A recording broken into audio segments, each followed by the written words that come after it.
हे भगवान, फिर उसकी गति क्या होगी? आपने तो स्पष्ट कह दिया कि जिसका मन वश में नहीं, जिसकी इंद्रियां वश में नहीं, उसके लिए योग प्राप्त होना कठिन, अर्थात भगवत प्राप्ति होना कठिन है। जो तत्परता पूर्वक संयमित होकर अपने मन को वश में कर ले, वो सुख पूर्वक भगवत प्राप्ति कर सकता है।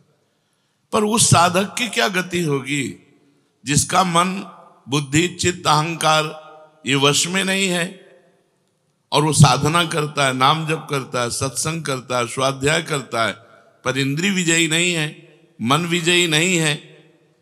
अंतिम समय उसकी भगवत स्थिति नहीं रहेगी, क्योंकि वो मन विजयी नहीं है।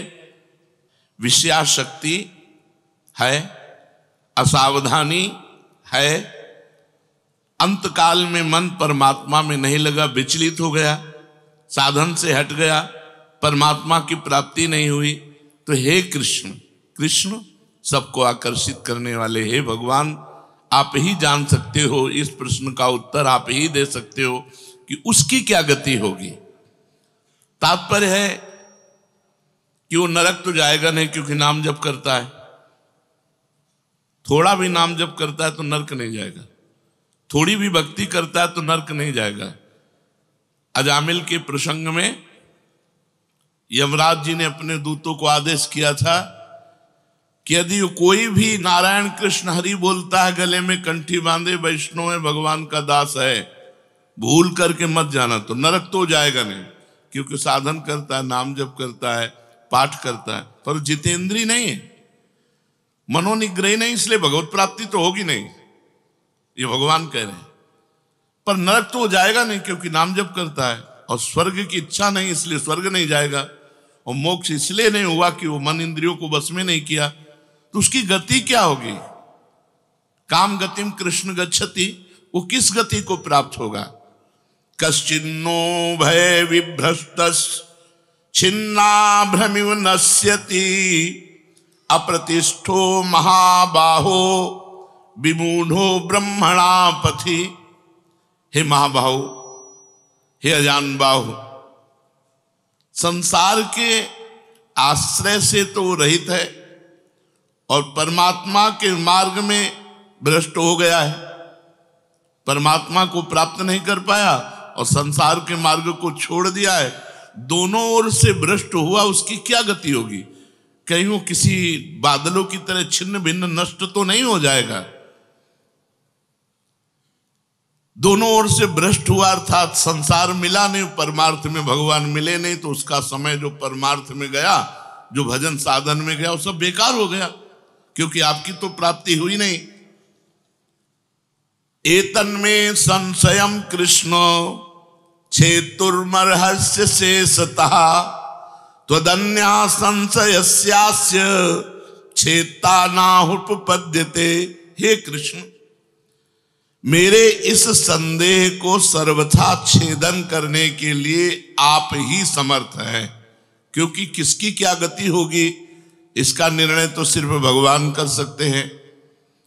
इस संशय का छेदन करने के लिए आपके सिवाय इस सृष्टि में दूसरा कोई नहीं हो सकता, इसलिए आप का गति कृष्ण, उसकी क्या गति होगी?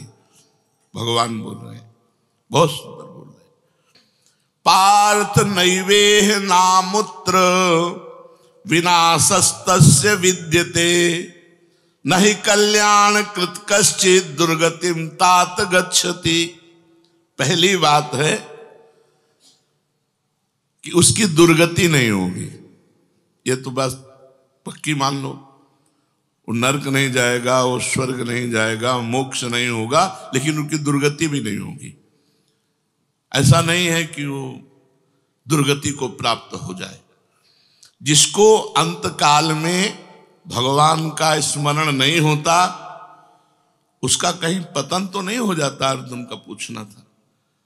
इस बात को लेकर के बहुत व्याकुलता थी कि बेचारा साधन कर रहा है, इंद्रियां बस में नहीं, मन में बस में नहीं, तो अंत समय भगवान का स्मरण नहीं होगा तो उसकी दुर्गति हो जाएगी।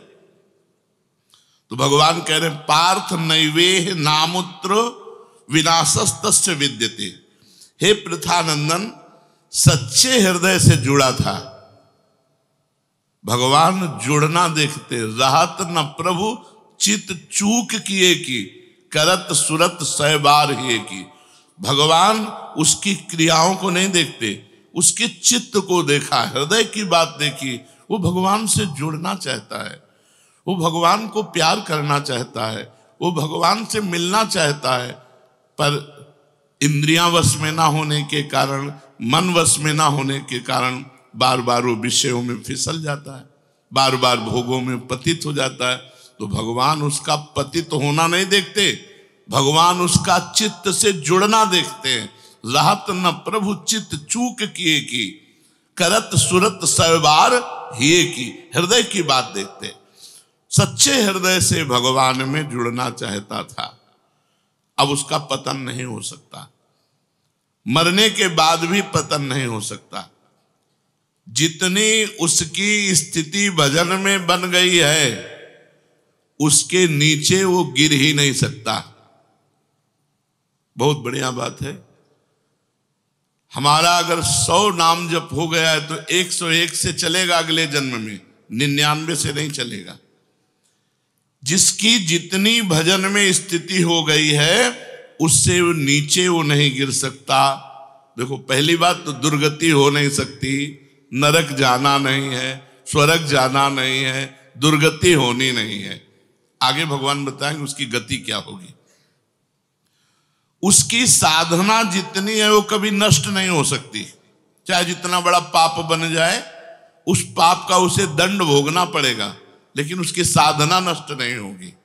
ये इस मार्ग का बहुत बड़ा सपोर्ट है कि मानो हम दिन भर भजन किया, हमसे शाम के गलती हो गई तो बोले दिन भर का भजन नष्ट हो गया। नहीं, आपका भजन दिन भर का वो है, और जो आपकी गलती हुई वो अलग है। गलती का आपको प्रायश्चित या दंड भोगना पड़ेगा, और भजन आपका सुरक्षित है। वो नीचे नहीं गिरेगा, उसकी साधन सामग्री नष्ट नहीं होगी। ये बहुत हृदय को शीतलता पहुंच। हमने जो नाम जप किया वो हमारा सुरक्षित है, नाम जप वो कभी नष्ट नहीं होगा। उसका पारमार्थिक उद्देश्य भी नहीं बदलेगा। उसने उद्देश्य बनाया भगवत प्राप्ति, वो उद्देश्य भी उसका नहीं बदलेगा। हाँ, कितने जन्म लगेंगे ये उसका प्रयास होगा, प्रयत्न होगा। वो जन्मता मरता रह सकता है, ना भजन उसका नष्ट होगा, कम होगा, ना उद्देश्य उसका बदलेगा। वो लगेगा भजन। भक्ति बीज पलटे नहीं, जो जुग जाए अनंत, ऊंच नीच कुल उपजय होए संत को संत। वो कभी ऐसा नहीं हो सकता कि इतना भजनानंदी अब भ्रष्ट हो गया तो वो पतित हो गया, नीच और दुर्गति, अरे सब बेकार। कुछ नहीं, जो गलती हुई उसका दंड मिलेगा, और जहां से वो भजन कर रहा है वहीं से उसकी भजन की स्थिति आगे बढ़ेगी। जैसे उदाहरण में राजर्षि भरत का उदाहरण दिया था कि हिरन पे वृत्ति गई तो हिरन बने, लेकिन गंडकी नदी में खड़े होके हिरन बन करके भी इतना भजन किया कि अगला जन्म जड़ भरत जी के रूप में ब्रह्मबोध संपन्न महापुरुष के रूप में हुआ। तो भगवान कहते हैं, नहीं कल्याण कृत कश्चित दुर्गतिम तात गच्छति। अर्जुन, हे तात, बहुत प्यार भरा संबंध है, उसकी दुर्गति नहीं हो सकती। जो मेरा थोड़ा भी भजन किया है उसकी दुर्गति नहीं हो सकती। साधक के लिए बहुत ही पॉइंट के आश्वासन की बात कह रहे कि थोड़ा भी भजन किया तो उसकी दुर्गति नहीं हो सकती, और अगले जन्म में परमात्मा प्राप्ति की लालसा इतनी प्रबल होगी कि वो इंद्रियों मन को वश में कर लेगा। इस जन्म में जो चूक हुई वो अगले जन्म में सुधार लेगा। उसकी दुर्गति नहीं होने का तात्पर्य है कि जो मनुष्य कल्याणकारी कार्य में लगा हुआ है, जिसके लिए मनुष्य शरीर मिला है, वो कार्य कर रहा है, भजन कर रहा है, सत्संग कर रहा है, स्वाध्याय कर रहा है, ठाकुर सेवा कर रहा है, वो अपने असली कार्य में लगा हुआ है, पर उसका मन चलायमान है, उसकी इंद्रियां चलायमान, तो उसकी दुर्गति नहीं होगी। कारण कि उसका ध्येय चिन्मय तत्व भगवान में है, इसलिए उसका पतन नहीं हो सकता।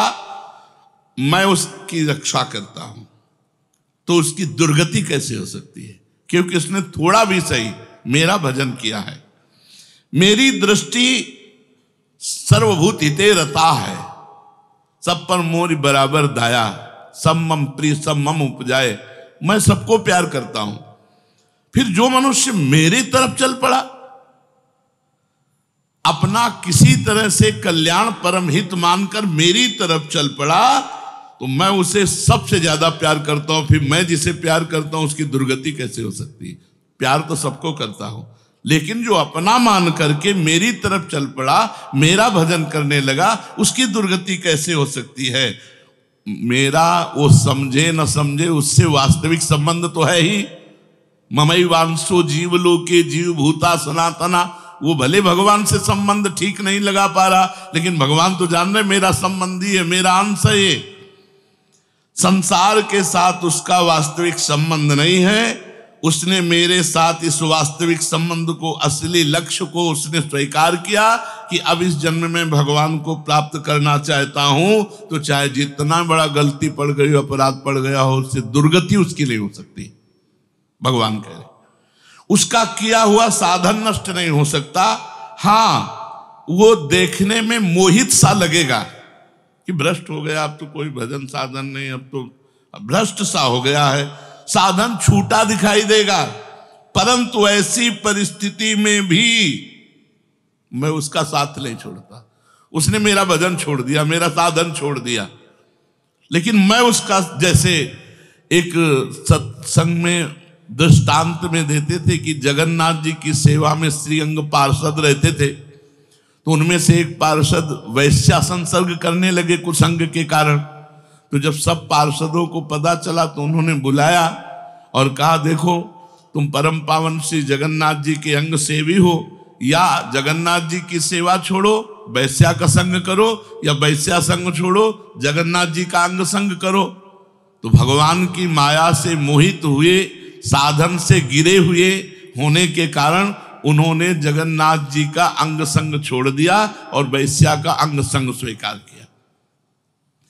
आश्चर्य की बात कि जब उनका शरीर पूरा हुआ, वैश्यागामी जो अंग संग सेवी थे, तो जब शरीर पूरा हुआ तो जगन्नाथ जी ने स्वप्न में अपने पार्षदों को आदेश किया कि उसकी अंत्येष्टि क्रिया हमारे पार्षदों जैसी की जाए। तो उनका प्रभु स्वप्न में ही कहा कि प्रभु उन्होंने तो आपको छोड़कर वैश्या को स्वीकार कर लिया था।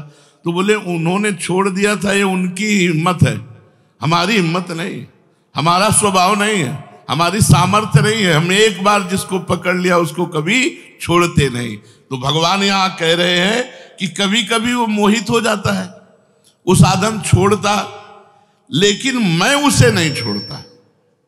ये खास बात समझो, मैं उसे नहीं छोड़ता। उसका किया हुआ अपराध, किया हुआ पाप, भले उसको थोड़ा समय दंड भुगताने के लिए, लेकिन मैं उसे छोड़ता नहीं हूं। तो उसकी दुर्गति कैसे हो सकती है? इसलिए घटना घट सकती है। ये तो भगवान कह रहे मनमानी मत करना, कह रहे घटना घट सकती है। आपने अपराध किया, आपको पाप का दंड मिल सकता है, लेकिन मैं उसके अंदर ऐसी व्याकुलता पैदा करूंगा कि वो सब प्रपंच छोड़कर दौड़कर मेरी तरफ भाग पड़ेगा, क्योंकि मैं उसे नहीं छोड़ता। जैसे गोपियों में थोड़ा अभिमान आया, मैं अंतर ध्यान हुआ, लेकिन उन्हीं के बीच में रहकर जहां व्याकुल हुई मैं प्रकट हो गया। तो भगवान कह रहे हैं कि एक बार जिसके भीतर थोड़ी भी साधना चल पड़ी, थोड़े भी संस्कार भक्ति के पड़ गए, नाम जप करना, वाणी पाठ करना, थोड़ा भी भगवत्कार, कर्म चैव तदर्थीयम सदित्येवाभिधीयते, तो उसका कभी पतन नहीं हो सकता जो संस्कार पड़ गया भक्ति का, क्योंकि सत वस्तु का कभी अभाव नहीं होता। तो फिर प्रभु गति क्या होती है उसकी? तो भगवान कह रहे प्राप्य पुण्य कृताम लोका नुषित्वा शाश्वती समाह शुचीनाम श्रीमताम गेहे योग भ्रष्टो भी जायते। आहा, प्राप्य पुण्य कृताम लोकान, उसने गंगा स्नान किया है, उसने नाम जप किया है, उसने वाणी पाठ किया है, उसने ठाकुर सेवा की, तो कोई साधारण है? बहुत बड़ा धनी है। भले लोक भ्रष्ट हो गया है, भले इंद्रियां उसके कब्जे में नहीं, भले मन उसके कब्जे में नहीं, लेकिन साधारण जीव नहीं है। वो भगवान का जन है, उसने नाम जप किया है, वाणी पाठ किया है, ठाकुर सेवा की, धामवास किया, तीर्थ अवगान किया, प्राप्य पुण्य कृताम लोकान। जो बड़े बड़े याज्ञिकों को, कि बोले इतने यज्ञ किए, अश्वमेध यज्ञ किए, जो बड़े बड़े याज्ञिकों को जो सांगोपांग करते हैं, उन लोगों को स्वर्ग आदि लोकों पर अधिकार होता है। इसलिए वो पुण्य कर्म कहते हैं तो पुण्य लोक उनको प्राप्त होते हैं। पाप कर्म करने वालों को नरक भेजा जाता है। परंतु साधक पुण्य कर्म थोड़े किए, भजन किए, तो जैसे किसी रास्ते में चल के उसकी वीआईपी व्यवस्था की जाए, ऐसी व्यवस्था उसकी होती है स्वर्ग में। जितने दिन उसको अगला जन्म नहीं मिलेगा, उतने दिन भारी व्यवस्था स्वर्ग में उसकी होगी। पुण्यवताम लोके, जो बड़े बड़े पुण्य आत्मा पुरुष प्राप्त करते हैं, इतनी अमुक यज्ञ की, अश्वमेध यज्ञ की सांगोपांग, उनको उसकी वीआईपी व्यवस्था होगी। प्राप्य पुण्य कृताम लोका नुषित्वा शाश्वती समाहा। उसको शुभ कर्म का परिश्रम, बड़े बड़े परिश्रम करके जो स्वर्ग आदि के भोग प्राप्त करते हैं, उसे न प्रार्थना करनी पड़ी है, न शुभ कर्म करना पड़ा है, न यज्ञ आदि कर्मों का सांगोपांग अनुष्ठान करना पड़ा है। उसकी ना स्वर्ग की चाह है, तो उसकी व्यवस्था होगी। शरीर छूटते ही दिव्य लोक में जाकर के दिव्य भोगों की व्यवस्था, क्योंकि मन चंचल था ना, इंद्रियां चंचल थी ना, मृत्यु लोक के भोगों में ले भोग, स्वर्ग के भोग, सुंदर सुंदर जितने भोग हैं उन सब की बाहुल्यता। वहां भोगों की जो वासना बनी थी उसके अनुसार भोग। मान लो स्त्री की तो एक से एक अप्सरा, दुनिया का सब वैभव स्वर्ग में विराजमान है, त्रिभुवन में खूब भोगने के लिए सब एकत्रित कर दिया। क्योंकि भजनानंदी कोई साधारण थोड़ी है, उसकी वीआईपी व्यवस्था हुई। अब अंत समय से साधन में विचलित मना हो जाने के कारण जो बड़े बड़े परिश्रमों से, पुण्यों से प्राप्त होता है, वो ऐसे स्वाभाविक रूप से रास्ते में प्राप्त हो रहा है। ये उसकी गति नहीं है, ये अयाचिक वृत्ति से उसकी वीआईपी व्यवस्था है कि अब ले जा रहे हैं तो रास्ते में ऐसे थोड़ी कि कोड़ा मारते, पानी भी नहीं पिया रहे, धूप में ले जा, नहीं, सीधे उसको आनंद पूर्वक स्वर्ग आदि लोकों की दिव्य भोग वृत्तियां, जिन भोगों के लिए वो विचलित रहा है मनुष्य साधना करते समय, वो सारे भोग उसको वहां प्राप्त होंगे। वहां रहने पर इतना भोग दिलाया जाता है कि उसकी अरुचि हो जाती है स्वर्ग के भोगों से। तो मर्तलोक में आके दोबारा फंसेगा क्या? स्वर्ग के भोगों से अरुचि हो जाती है। जहां आसक्ति रही है वो भोग ही भोग, उसको व्यवस्था कर दी जाती है, वो घृणा हो जाती है उसको स्वर्ग में ही भोगों से। इतनी वीआईपी व्यवस्था, क्योंकि अंदर से तो भजन था, उद्देश्य भगवान की प्राप्ति का था, तो स्वर्ग आदि के भोग भोगने पर उसे घृणा हो जाती है। वो अपनी वासना जो अंदर थी, जिनके कारण इंद्रियों मन को जीत नहीं पाया, वो देख लेता है, अरे अब ये तो मर्त्य लोक के भोग है, स्वर्ग के भोग, उसको वहां उसके अंदर घृणा हो जाती है। उसित्वा शाश्वती क्षमा, फिर उसे और ऊंचे लोकों में, अगर समय है अभी, तप लोक, जनलोक, महालोक, ब्रह्मलोक, ऐसे महान लोकों में उसे ऊंचे के लोकों में भेजा जाता है। और वहां भी इसलिए भेजा जाता है कि यहाँ के स्वर्ग के भोगों से रुचि, अब यहाँ के ब्रह्मलोक के भोग देख ले। भजन का फल है ब्रह्मादिक के भोग सब विषम लागत ताई, नारायण ब्रज चंद की लगन लगी है जाई। जब ठाकुर जी से मिलने की चाह लग जाती तो यहीं इसी शरीर में ब्रह्मादिक के भोगों से भी वैराग्य हो जाता है। भोग भोगने के उद्देश्य से नहीं, क्योंकि जो भोग भोगने के उद्देश्य से जाते हैं उनके पुण्य क्षीण होने पर फिर वो लौटकर मृत्यु लोक में आते हैं, इसलिए वो सीमित वर्षों तक स्वर्ग लोक आदि में रहते हैं। परंतु जिसका उद्देश्य भोग नहीं भजन था और योग भ्रष्ट हो गया है सूक्ष्म वासना के कारण, तो स्वर्ग आदि लोकों में जाएगा, उसका भजन नहीं क्षीण होगा। जैसे पुण्य आत्मा स्वर्ग गया, भोग भोगा, तो उसका पुण्य क्षीण होगा, लेकिन इसका नहीं, इसका तो स्टॉक है, ये तो भागवतिक व्यवस्था है उसकी, ये ब्याज की व्यवस्था है। मूल तो ऐसे ही साधन संपत्ति है। देख लो, कोई घाटे का सौदा नहीं, वीआईपी व्यवस्था होगी मरने के भी बाद। अगर चूक हो गई तो, और चूक ना हुई तो सीधे निकुंज चलना है। वैसे यहां चूक हो जाए तो भी निकुंज जाना है, क्योंकि वृंदावन धाम है ना। अगर यहां शरीर छूटेगा तो यहां स्वर्ग थोड़ी ले जाएंगे, देवताओं का प्रवेश है नहीं, यहां तो वृंदा सखी सहचरियों का है। वो बहुत वर्षों तक उसके भोग सुविधा की सीमा नहीं रहती, ऐसी व्यवस्था होती है। अच्छा, जो भोग भोगने के उद्देश्य से ऊंचे लोकों में जाते हैं उनको फिर पतित होना पड़ता है, लेकिन ये योग भ्रष्ट जब ऊंचे लोकों में जाता है तो पतित नहीं होता, उसकी साधन संपत्ति प्रकाशित रहती है ज्यों की त्यों, और उसका सद्भाव जागृत रहता है। सब मिथ्या है, भगवान मिथ्या करवाते करवाते ब्रह्मलोक तक के भोगों का मिथ्या। अब उन सुख भोगों को भोगने के बाद शुचि नाम श्रीमताम गेहे योग भ्रष्टो भी जाते। अब यहां जब प्रकट हुआ, कब उसका जन्म होगा? कोई सीमा रखी जाती है? अरुचि, अरुचि सीमा रखी जाती है। जब तक उसे भोगों में अरुचि नहीं होगी तब तक ऊपर के लोगों को भोगों में उसे रखा जाएगा। नरक वरक तो जाने की बात नहीं, वीआईपी भोग। जब अरुचि हो गई, अरुचि होगी ही, क्योंकि वो भगवान का भजन करता रहा है। वो ऐसा नहीं कि अब विश्राम मान ले कि अब अप्सरा मिल गई, विमान मिल गया, स्वर्ग मिल गया, अब यही नहीं। उसकी यात्रा नहीं रुकेगी, उसका भजन उसको कचुटेगा, उसके अंदर जलन पैदा होगी, अशांति हो जाएगी। ये सब भोग नहीं चाहिए, मुझे भगवान चाहिए, चलो ब्रह्मलोक। वहां भी ये नहीं चाहिए। तो अब शुचि नाम श्रीमताम गेहे योग भ्रष्टो भी जायते। अब योग भ्रष्ट जब मृत्यु लोक में लौटा तो जगत पूज्य घर में पैदा हुआ। जगत पूज्य घर में श्रीमान, सारा संसार जिसे झुके, ऐसे घरों में पैदा, उच्च कुल, भक्ति संपन्न। श्रीमान का मतलब होता है, एक लौकिक शब्द होता है वैभव संपन्न, लेकिन भागवतिक वैभव संपन्न महापुरुषों के घर में उसका जन्म होता है। और लौटने का कारण जो है, उस कारण को भगवान जानते हैं, उसकी बहुतायत कर देते हैं। स्वर्ग भोगा, ब्रह्मलोक के भोग भोगे, और यहां सारे भोग उसके दे दे, ये ले, अरे भगवान का दास है कोई और, ये ले, ऐसे घर में पैदा किया।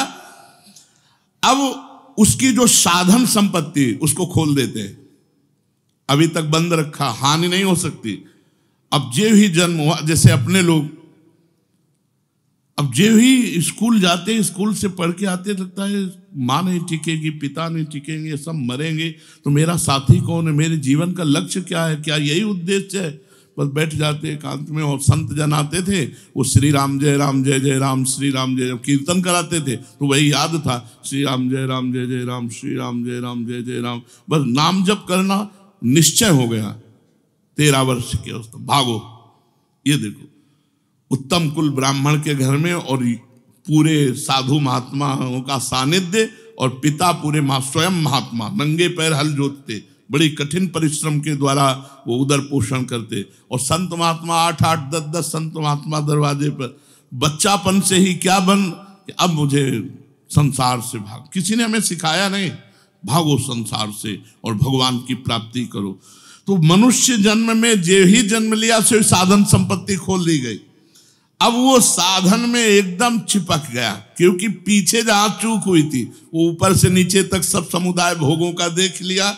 अब उसका अंतःकरण साधना से परिपूर्ण होने लगा। वो जो अंकित संस्कार भोगों के थे वो अरुचि पैदा हो गई। योग भ्रष्ट अज्ञात रूप से पुनः ऐसी साधना में लग गया जिसमें किंचन मात्र भी इंद्रिय और मन का मनोरंजन नहीं, पूर्ण इंद्रिय विजेता, पूर्ण मन को संयम में करके। अब वो ऐसी योग भ्रष्ट जो पुरुष था, श्रीमानों के घर में जन्म लेकर के वो भोगों में फंसेगा नहीं, पुनः भजन में बड़ी तेजी से चल देगा, और ये उसका आखिरी जन्म होगा। तेजी से भजन करके वो भगवत प्राप्त हो जाएगा। तो अर्जुन जी ने पूछा था कि फिर क्या उसका पतन हो जाएगा? जो भगवान का भजन करता है, भगवत प्राप्ति नहीं कर पाया, मन वश में नहीं हुआ, इंद्रिया वश में नहीं हुई, तो भगवान ने उत्तर दिया, वो ऊंचे के लोकों में जाकर खूब सुख भोग, जिन भोगों के लिए लालायित रहा था वो सब भोग मिलेंगे और अंत में श्रीमान के घर में, कुलवानों के घर में जन्म लेकर भक्ति का ऐसा वातावरण मिलेगा कि जन्म से ही भगवान के भजन में लगकर वो इस जन्म में भगवान को प्राप्त कर लेगा। शेष चर्चा आगे। श्री राधा वल्लभ लाल की।